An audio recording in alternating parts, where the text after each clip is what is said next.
of the Friday night drum coming up. Men and eating disorders. Why are so many so reluctant to seek help? Pauline Hanson's comments continue to incite debate as an inquiry into students with disabilities wraps up in New South Wales. And Barbie's bloke Ken gets a makeover, but is a man bun one step too far?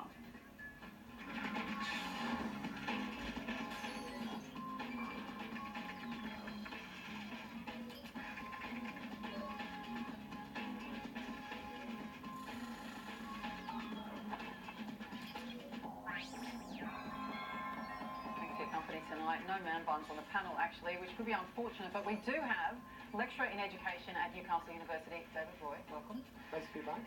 And lawyer Geoffrey Winters. Hello. And in Adelaide, Tory from The Advertiser. If you're on Twitter, you can join in our intelligent, robust and always considerate conversation using the hashtag #TheDrum, and also on Facebook, where we are live streaming at this moment. But first to a topic that doesn't get much attention and frankly is generally poorly understood when it does: male eating disorders. Anorexia nervosa, for example, is still thought of as something that only affects women. But studies show that men who suffer from it are also stigmatised as less of a man and are reluctant to seek help as a result. Research indicates that anorexia has the highest death rate of all mental illnesses, and that the sooner someone starts treatment for an eating disorder, the more likely they are to recover. George Scoofers told us his story. How would I describe anorexia to people?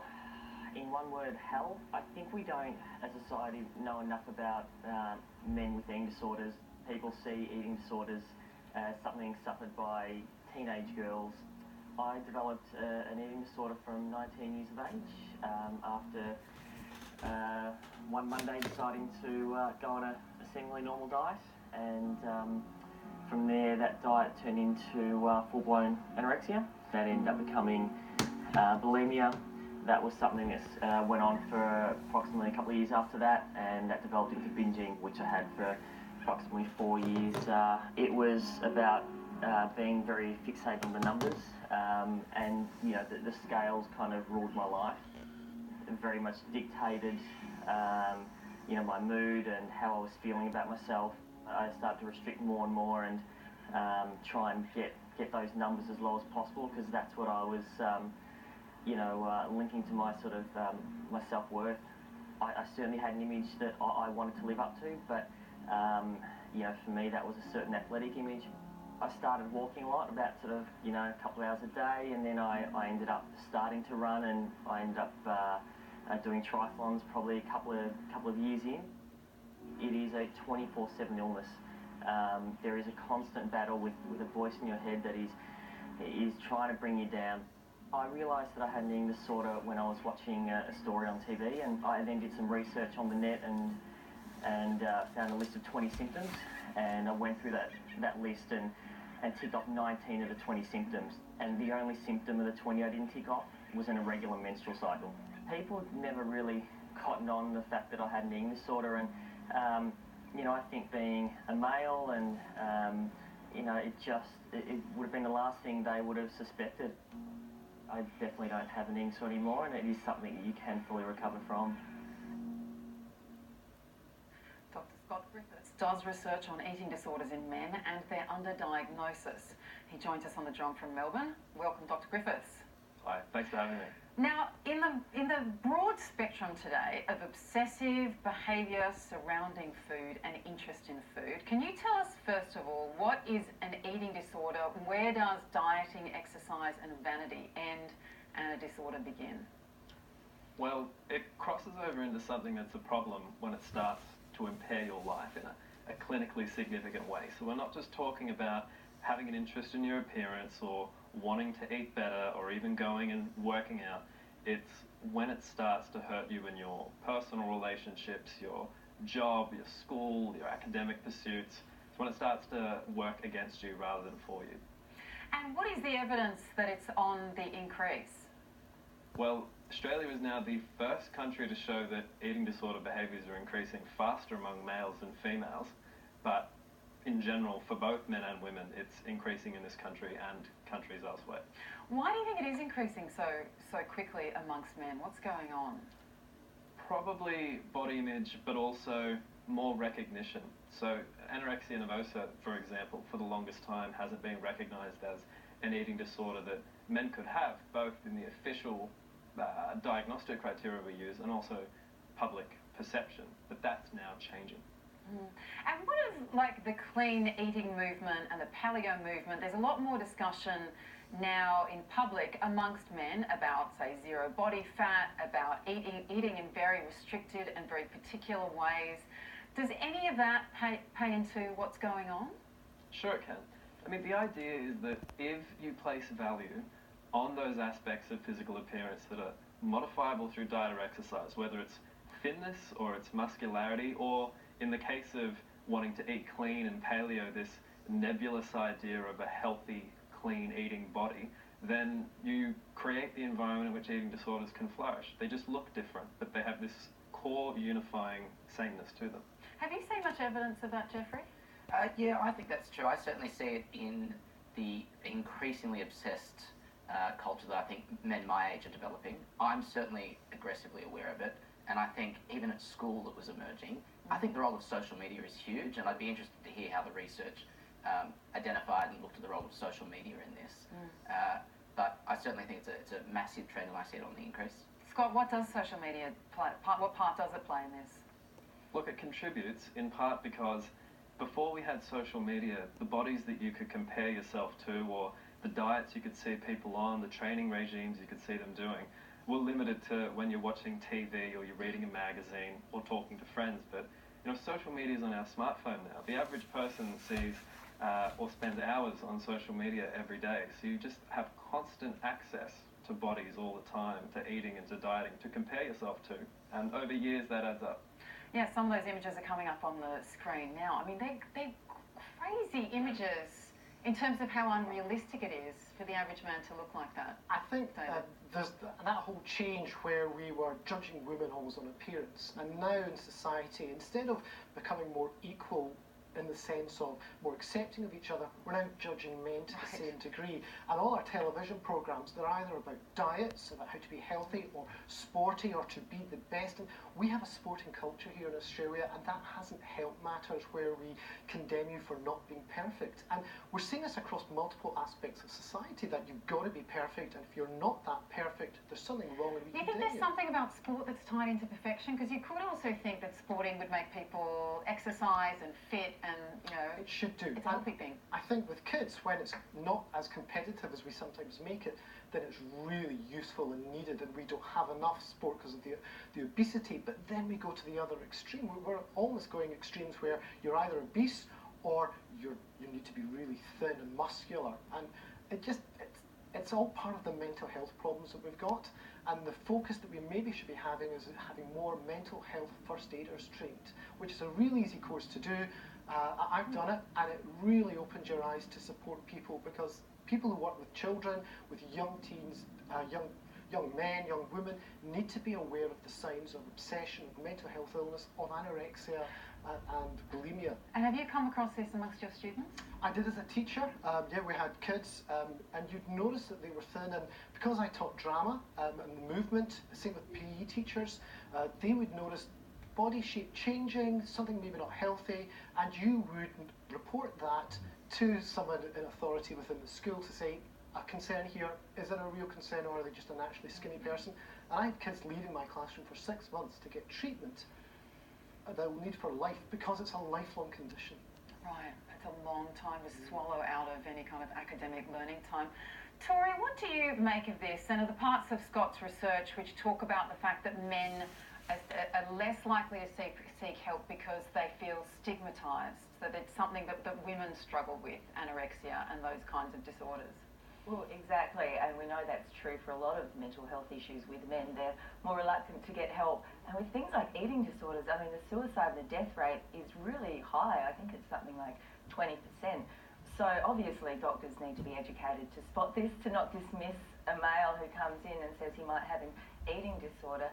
And you know what, I'd also like to hear from Scott on, I've seen a lot of people transition from, I guess, traditional eating disorders to these obsessive new restrictive diets. So for example, I've seen people who in the past have been anorexic or bulimic, but now they're, on Pete Evans' paleo diet or something else that's equally restrictive. And I see the same mentality at work where they feel like they're exercising more control over their body by slavishly following these pseudoscientific rubbish. So Scott, is there a bit of a crossover there? People can move between disorders and then maybe use these trendy diets or trendy fitness regimes to mask what their mental illness? Yeah, it happens a lot. So it's this idea that eating disorders are moving targets. The diets, the sorts of training that people do, even the bodies that they want to have for themselves, they change over time, and it's not always clear that these are necessarily unhealthy for people until they've found themselves in the maelstrom and down the rabbit hole, so to speak. And what are the what are the challenges for men in particular? We mentioned that stigma earlier, Scott. What other issues are there when it comes to treating men who are struggling with eating disorders? Diagnosis is a big one. I'll give a really quick historical fun fact, which is that the disorder's called anorexia nervosa, and for the longest time we haven't recognised that men could have it. But if you look in the very first description of this disorder, all the way back in 1694, there was a British doctor called Richard Morton, and he was deciding about what he was going to call it, and he was going to call it anorexia hysteria. And the reason he didn't call it anorexia hysteria was because he explicitly noted that it could affect males, and it did. He noted it as much. So it's sort of a sexist bent to that fun fact, but the point remains that, it's ironic that this disorder that many people don't think men can get has recognition of the fact that males get it written into the name and always has. So it's unusual that it's taken this long for us to recognise men can get anorexia and other eating disorders for that matter. Right, so there's diagnosis in the first place, and then there's a stigma about being a man who's struggling with this. It's seen as a sign of weakness. Like, what has your research found? Yeah, so look, if you're a male and you're suffering from a mental health problem, there's a penalty that you feel more acutely because men should not succumb to mental health concerns. These are concerns that you can write off as being in your head. But if it's anorexia in particular, because it's unusual for a male to want to be thin, it's seen as unusual in society, there's this additional stigma of, there's something unusual or odd or aberrant about this person. So there's this double whammy of stigma, and a lot of guys say, it's not worth it, I don't want people to find out, I don't want to be laughed at, I'm not going to seek help. And is part of the discussion shaped or impeded by the fact that that obesity is such a growing concern? I know they're completely different issues. I respect that, but does it in any way impinge on the way that people are urged to be careful and to watch their weight, and there's more of a scrutiny on what comes in and out of our mouths now?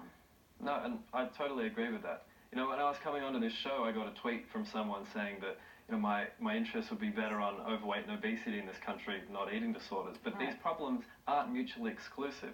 If we keep telling people that to be large and overweight is the end of the world, and that one way to be valued and respected in society is to express your fantastic diet and training through having a killer body, then it's no wonder people feel this constant tension, and that we have problems like overweight and weight stigma and then eating disorders. How are people meant to figure this out, let alone adolescents who are just learning their way in the world? Right. And I'd be right in thinking, Scott, I presume that all these conditions are down to self-esteem and how we view ourselves. And there's a whole issue about maybe making people just accept who they are and the genetics you've got and the lifestyle you have, rather than trying to force yourself into some unrealistic, unachievable, damaging model.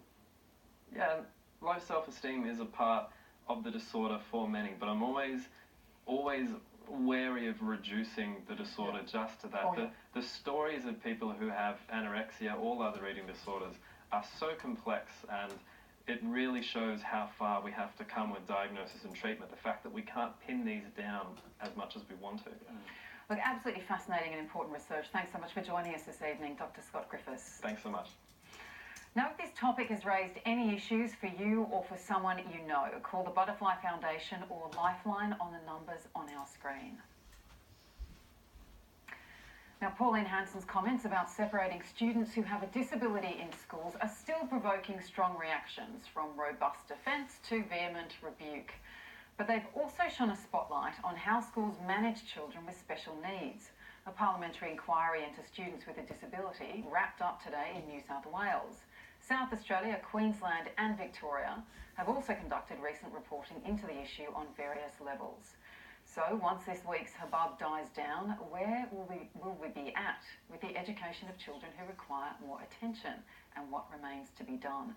Now, David, you gave evidence at this inquiry in New South Wales. What have we heard there? What has been found?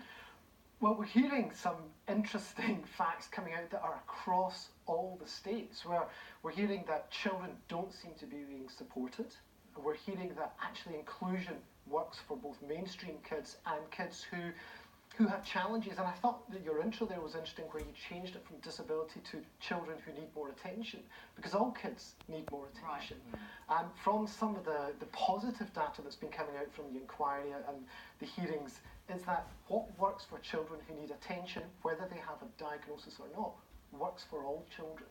So maybe we need to be looking at these bigger pictures, and maybe we need to be involving some of the therapists at speech therapy, occupational therapy, physiotherapy, which aren't getting into schools because they're funded by NDIS, and NDIS and education cannot mix together, which is why Christian Porter was kind of wrong saying that NDIS will deal with the abuse of disabled, and why we maybe need a Royal Commission, which is another topic on top of this. Where we need further investigation into it and the fusing of those two. And that might be one of the actual main statements coming out of the inquiry, that there does need to be a Royal Commission, because it's coming from every sector saying this is big, this is not just education, this is across the board in homes, it's in playgrounds, it's in houses. We need a larger Royal Commission to look at all institutional abuse of all people with a disability. Do you think that's required, Tory Shepherd? And what do you think's come out of all of the heat in this debate this week? What do you think we've learned? Well, we've learnt that Pauline Hanson is very good at picking topics and dividing people on them and coming up with an answer that nobody supports or should support if they look at the evidence. So, look, apart from that, there is this important conversation that started. I know some parents are saying, well, yeah, I feel like my kid gets ignored because there is a child with special needs who's taking the parent's attention. And that's reflected through all these inquiries that we've had, that there needs to be more support for the teachers, for the support staff as well, for the children, the earlier the better, and of course this finding that we were just talking about before, that actually mainstream kids and kids with special needs do better when they're together. There's a meta-analysis that was done across, I think, 25 countries that absolutely reinforce that. I feel like we already know where a lot of the problems are, and something in me just resists the idea of yet another Royal Commission. But if that's what it takes to explore all the nuances of this problem and to work out a holistic, I hate that word, sorry, a holistic approach that does involve all the right institutions at all levels, if that's what it's going to take, then yeah, I guess we need one. Do you think we need one, Geoffrey? I kind of agree with Tory on the point that I think we know where the answers lie, and another commission might just be a bit wasteful. I think this conversation's come out of a funding discussion this week, and the first step was getting more money into the system, which we've now got, which is excellent. The second step is considering the more nuanced approaches, which is how are teachers being equipped, how is the classroom being structured in terms of size. I absolutely agree with the point that exclusion is not the answer. Exclusion leads to people who don't fully understand the situation, much like Pauline Hanson hasn't. And I think classrooms which are built upon inclusivity and getting everyone in there together with quality teachers, good curriculum is going to be the right answer. There will be instances where it's too difficult, of course there will be. It's always going to be a matter of degree. But the right answer is going to be a classroom where people are respecting each other and the teachers are skilled and equipped with the resources to do what they're there to do. And I think the next step is having this discussion. I'm not sure a Royal Commission is the right answer. I think sometimes people think that's an answer, and it's just an opportunity for a bunch of experts to get together and have a chat about things we often already know the answer to. Oh, I'm glad you put that caveat in. I'm like, heaven forbid experts should get together and have a chat. Well, I think we have multiple experts across multiple disciplines saying Royal Commission is needed across the board for the disabled. Senate inquiries are stating it. The Auditor General from New South Wales is suggesting there's massive issues going on here. Royal Commission won't just deal with education, it will deal with disability and how our nation is dealing with it. And Pauline Hanson has helped, because she has shown that there's real attitude issues harking back to 100 years ago that maybe need to be moved forward, that we have a group of people who are being isolated in society, who are being stigmatized, who are being labelled as one that they're not a homogenous group. These are children, and children are all different, and adults are all different, and we maybe need to look at how do we actually treat the most vulnerable, because that's how our society is being judged by the rest of the world. And there is a point on this which we often forget. Pauline Hanson says stupid things, but she often says things that a lot of people agree with, and that's the remarkable part. There are so many parents out there who worry that their child isn't getting enough attention because there is a student with special needs. That may be the case sometimes due to under-resourcing, but the premise is just remarkably dumb. We've got to start having an engaged discussion about why it's important to bring every child together on the journey of education as a full spectrum of students. And I think you're absolutely right on that point. It's remarkable that something so glib is leading to such a productive and fruitful discussion. But Gonski 2.5, as I'm now labelling it, because that's what Apple do, Gonski 2.5 could help, because we need more funding to support the great teachers out there and the great schools doing work and to use their best practice. We don't have the clarity of what funding for Gonski 2.5 is going to actually go towards disability education. That's been kept in a locked book somewhere in Simon Birmingham's drawer, but I think it's a start forward. I think there are issues with 2.5 that are going to help things. I get concerned for some of the independent and Catholic schools who are actually leading the way in a lot of the support that goes on for children with disability, as I think Anthony was saying last night. But I think we're moving forward in a good way with Pauline's comment raising the issue, with Gonski 2.5 coming into play to give maybe a more equitable funding model than we had before. Well, when we find out more about it, I would like you to come back on and talk to us about it. But Tory, before we move on from this, Pauline Hanson's comments have been dismissed as glib, or Geoffrey was saying they were dumb, but right, but she said she was misrepresented. She was saying what she was really talking about was the need for more attention on this, which has certainly been achieved. Do you think people too easily dismiss that point of view? No, look, Thanks for trying. she was, it's worth a shot, isn't it? Pauline Hanson, along with those of her ilk like Donald Trump, you know, this new breed of politicians we have like to paint themselves as the victim and blame the media whenever there is a poor impression of them given to the public. And look, you know, in this case, yeah, sure, she's just trying to help, but she was saying these people should be taken out of the classroom and put into a special class. That's the core of what she was saying. Sure, parents have told her that, teachers have told her that. She's taken some anecdotes and turned it into this whole new policy, which none of the evidence shows would help at all. All right, stay with us now because you are watching The Drum.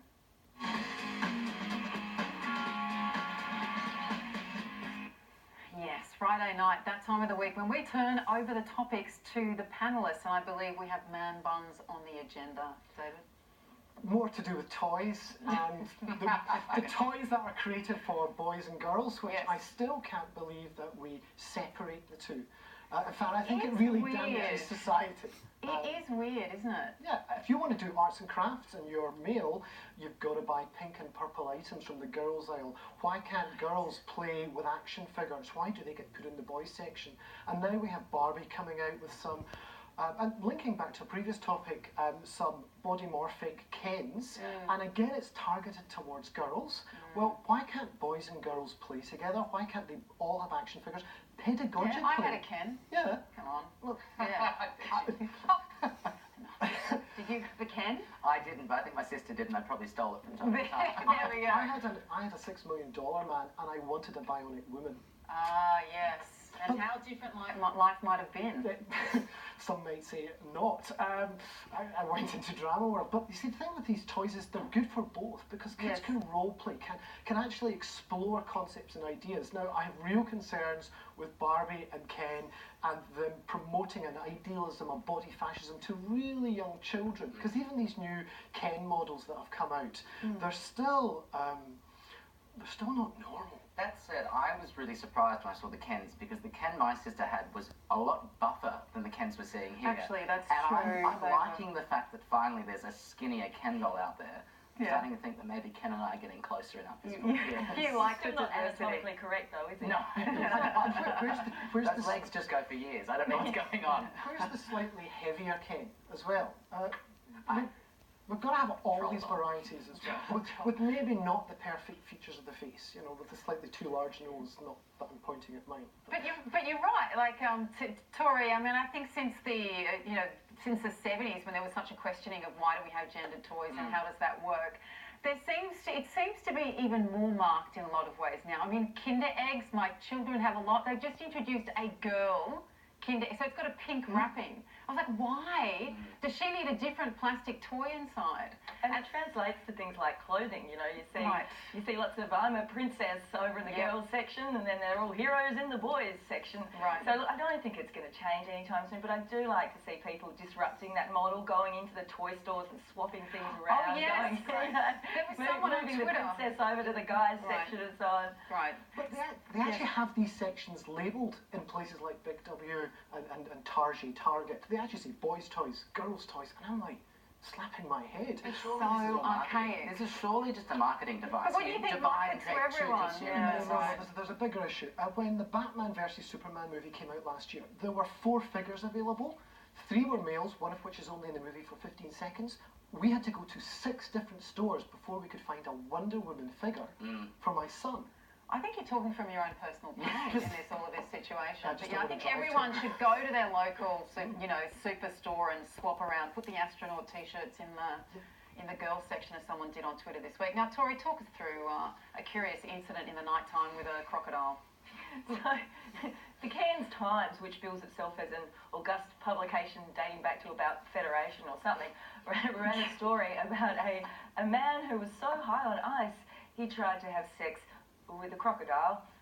You have to be high on something. Yeah, and then disappeared. And it went, I saw it all over my Facebook feed. It was going everywhere on Twitter. It's ended up in all these international publications who probably go, oh yeah, in Australia, that definitely happened. But it didn't take much digging to work out that this was fake news. So there were 2 things I really liked about this story. One was the made-up quotes from the friends going, geez, I reckon he almost got it in.